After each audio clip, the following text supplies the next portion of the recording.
Welcome to Explain America. I'm your host, Kyle Becker. Now, Director of National Intelligence Tulsi Gabbard has been biding her time, and she's been releasing documents, drip, drip, drip, against Obama and Biden officials, proving step by step how they distorted intelligence to fit political narratives. They weaponized our institutions of law enforcement and intelligence to go after the Democratic Party's political enemies and to get us embroiled in deep state activities such as spying on a presidential campaign. It's all just above board, and there's time for accountability. Well, Tulsi Gabbard is taking a good step towards accountability towards these officials and making them pay with something that will hurt them ultimately. So before we get into that, please like, share, and comment Explain America. Join us. We appreciate your support for common sense journalism.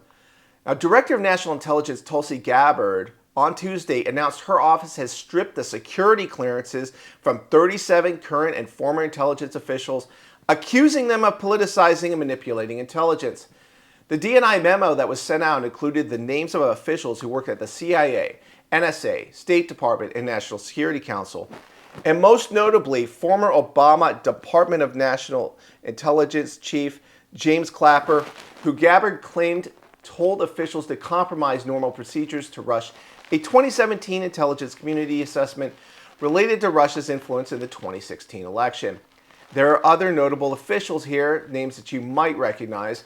Notable officials include Brett M. Holmgren, who is the former Assistant Secretary of State for Intelligence and Research, Richard H. Leggett, former NSA Deputy Director, Stephanie O'Sullivan, former Principal Deputy Director of National Intelligence, and Luke R. Hartig, former Senior Director for Counterterrorism at the National Security Council.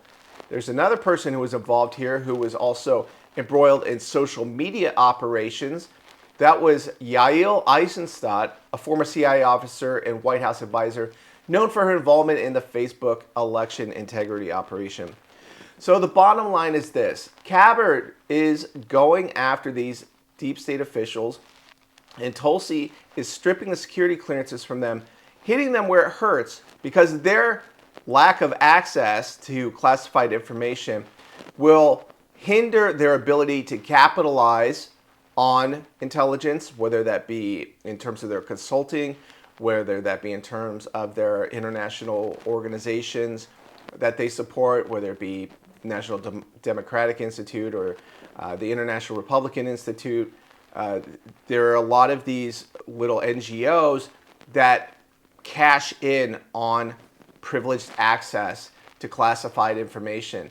And if you think that they're not above leaking that information or using it for insider trading, no, they are not. They're not above that. These people are not ethical. They don't care about U.S. national security, and they don't deserve any access to it because, well, they can't be trusted, as they exhibited from their behavior in the Obama administration through the Biden administration. Can't be trusted. So bye-bye classified information access. So weigh in with your thoughts. We appreciate hearing from you, and thank you for watching Explain America.